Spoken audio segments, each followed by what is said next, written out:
क्वाड्रिलैटरल्स की एक और एक्सरसाइज देख रहे हैं। इसमें एक क्वेश्चन है कि हमें x पता करना है इन फिगर्स में। ध्यान दीजिए कि जब भी आपकी एक स्ट्रेट लाइन होती है इस तरीके से, तो कोई भी पॉइंट ले लीजिए, इसके अराउंड जो एंगल आप बनाएंगे 180 डिग्री होता है। जैसे हम यहाँ देख पा रहे हैं कि अगर ये स्ट्रेट लाइन है, ये x है और ये एंगल हमें निकालना है। तो देखिए ये जैसे 125 है, ये कुल मिला के कितना है 180। तो 180 में 125 माइनस कर दीजिए, वो ये एंगल हो जाएगा। फिर उसके बाद अगेन 125 इस 180 से माइनस कर दीजिए, तो ये वाला एंगल हो जाएगा। ये दोनों एंगल हमें पता चल गए। हम जानते हैं कि ट्रायंगल के अंदर के एंगल का सम 180 डिग्री होता है, तो ये दोनों हमें पता है, ये एंगल निकल जाएगा। बस इसको 180 से माइनस करेंगे तो ये निकल जाएगा। इसी तरीके से अगर हमें यहाँ पता करना हो तो देखिए 90 बोल रहे हैं, ये जो यहाँ पर इस तरीके से अगर एक स्क्वायर बनाते हैं तो इसका मतलब 90 है। ये आप 180 से माइनस कर दीजिए, करीबन 110 आ जाएगा ये। इसी तरीके से 90 हो गया, ये 110 आ गया ये वाला। अब हमारे पास ये भी 90 है, और चूंकि ये 60 है तो हमें पता है ये कितना होना चाहिए 120। 1 2 3 4, अब ये 4 एंगल पता चल गया, 5 साइड है, n-2 वाला फॉर्मूला लगाएंगे। तो शुरुआत करते हैं, पहला ये देखते हैं। सबसे पहले लीनियर पेयर के हिसाब से चलते हैं, ये वाला, इसको हम m मानते हैं, और इसको ये पूरा m + 125 कितना होगा 180 के बराबर। यानी m हम 125 यहाँ लेके आएंगे, m बनेगा 180 - 125 यानी कि 55 डिग्री। अब दूसरा लिया जाए ये वाला पेयर, इसमें n मान लीजिए इसको, तो n + 125 कितना हो रहा है 180 डिग्री। 125 को यहाँ ले आइए, n हो जाएगा 55 डिग्री। ये भी 55 मिल गया, तो ये 55, ये भी 55। अब कुल मिला के कितना होता है अंदर के एंगल का जोड़, वो होता है 180 डिग्री। तो ये है 55, ये है 55, यानी कि 110 डिग्री।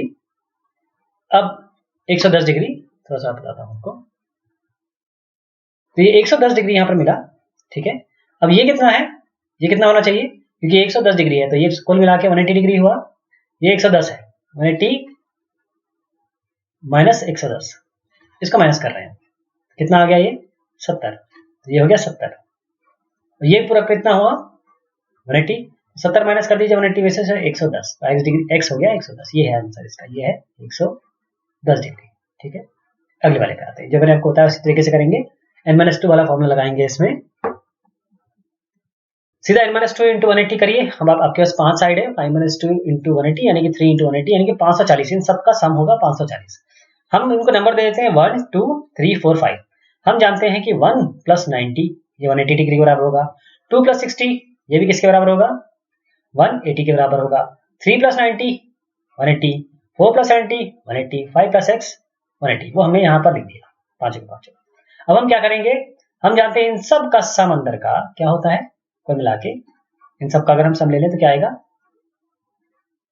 540। ओके 540। अब इसमें ध्यान दीजिएगा कि ये हमने 540 कह दिया, तो जब हम बाएं हाथ को ये वाले और दाएं हाथ को ऐड कर लें कुल मिला के, तो ये साइड और ये साइड इनको ऐड करेंगे, कुल मिला के तो कितना आएगा 900। इनको मिला के करेंगे तो अगर 1 से लेकर 5 तक हम अलग कर लें यहाँ से यहाँ तक, तो ये कितना बनेगा, हम ये जान चुके हैं कि अंदर का सम कितना है 540, तो इसकी जगह हम 540 रख देंगे। ये 310 यहाँ पर आया ही है, यहाँ से इन सबका जोड़ करके, और x यहाँ पर आपके पास है ही। अब 540 + 310 ये होगा 850। 850 को इस तरफ ले जाइए, x हो जाएगा आपका 50 डिग्री, ऐसे बनेगा। अगला क्वेश्चन है, आपको फाइंड द मेजर निकालना है हर एक एक्सटीरियर एंगल का रेगुलर पॉलीगन जिसका साइड है n 9 और है 15 साइड। तो इसके पास हमारे पास फॉर्मूला है, क्या है n-2 × 180। 9 साइड है तो n-2 यानी 9 - 2 × 180। 9 - 2 होता है 7 × 180। कितना आ गया आपका 1260। इंटीरियर एंगल होता है सम ऑफ इंटीरियर एंगल, जो कि हम यहाँ से देख पा रहे हैं नंबर ऑफ साइड्स 1260/9। अगर रेगुलर पॉलीगन है आपका, क्योंकि रेगुलर पॉलीगन है तो हर एक एंगल इक्वल होगा, तो सीधा 1260 को डिवाइड करिए 9 से, वो 140 डिग्री आ जाएगा। ओके, और एक्सटीरियर एंगल क्या होगा, 180 को 140 से माइनस कर दीजिए, तो सारे एंगल यही होंगे exterior angle. 180 - 140 that is 40 degree. Same काम इसी से करेंगे हम। ओके, अब सम ऑफ एक्सटीरियर एंगल, किसी भी रेगुलर पॉलीगन के एक्सटीरियर एंगल का जो सम होता है वो होता है 360 डिग्री। साइड कितने हैं यहाँ पर 15, 360/15 करिए 24 डिग्री। हर एक इंटीरियर एंगल का वैल्यू आपको 24 डिग्री मिलेगी। क्वेश्चन 3 है, how many side does a regular polygon है। एक रेगुलर पॉलीगन में कितने साइड होते हैं। यदि मेजर एक एक्सटीरियर एंगल का 24 डिग्री है, तो इसके लिए क्या करेंगे, हम मानते हैं, एज्यूम करते हैं, let the number of sides be n। हम जानते हैं एक्सटीरियर एंगल्स का सम होता है 360 डिग्री। ओके, तो नंबर ऑफ साइड कितने हो जाएंगे, अभी अभी हमने फॉर्मूला देखा, सम ऑफ एक्सटीरियर एंगल जो कि 360 डिग्री होता है, ये हम जानते हैं। और हर एक इंटीरियर एंगल ये हमें दिया हुआ है 24 डिग्री। इन दोनों को डिवाइड करिए 15, हमें पता चल गया 15 साइड है। जो क्वेश्चन 2 का सेकंड पार्ट था वही हमने वहां आगे से पीछे चले थे, यहाँ पीछे से आगे चले, तो बस ये बिल्कुल दोनों चीजें सेम है।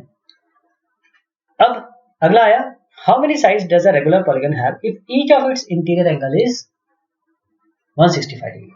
इसके लिए भी हम सेम फॉर्मूला लगाएंगे। हम अज्यूम करते हैं कि n साइड है, एक्सटीरियर एंगल कितना होगा, 180 डिग्री। कोई भी देखिए, जैसे ऐसे आता है, ये एक्सटीरियर एंगल हो रहा है, मान लीजिए ये हमारा पॉलीगन है, कोई भी पॉलीगन मान लीजिए, 15 साइड है या n साइड है, जैसे अभी इसमें आंसर 25 साइड आने वाला है। तो हम क्या करेंगे कि हम अज्यूम कर लेते हैं n साइड है और 165 इसका एंगल दिया हुआ है, तो एक्सटीरियर एंगल निकालने के लिए हम इंटीरियर एंगल को 180 से माइनस करते हैं, वो आ गया 15 डिग्री। ओके, जो सम है एक्सटीरियर एंगल का किसी भी रेगुलर पॉलीगन, ये ध्यान रखिएगा कि हर एक रेगुलर पॉलीगन के एक्सटीरियर एंगल का सम 360 डिग्री ही होता है, 360 डिग्री आ गया आपका ये। अब हम जानते हैं नंबर ऑफ साइड के लिए हम क्या फॉर्मूला यूज करेंगे, sum of exterior angles by each interior angle, तो 360 डिग्री बाय ये 15 डिग्री, कितना साइड आ गया, 24।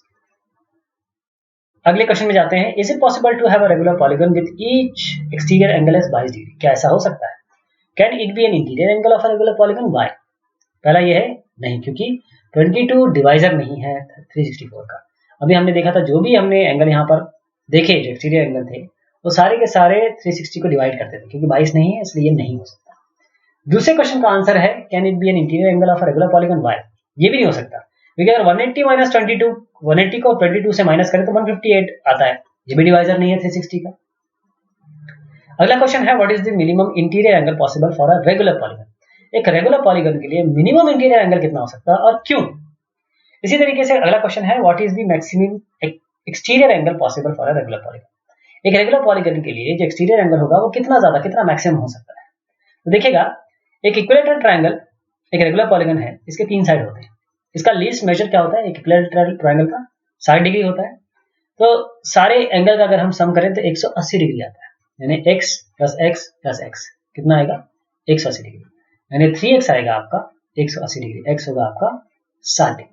ओके, अब इससे हमने देखा हमारा जो आंसर था ए का, इससे हम देख सकते हैं, ऑब्जर्व कर सकते हैं कि जो ग्रेटेस्ट एक्सटीरियर एंगल हो सकता है वह है 180 माइनस 60, दैट इज 120 डिग्री। तो ये कोऑर्डिनेटर पे कुछ और क्वेश्चन हुए, बहुत शुक्रिया, बहुत लगा आप सबकी।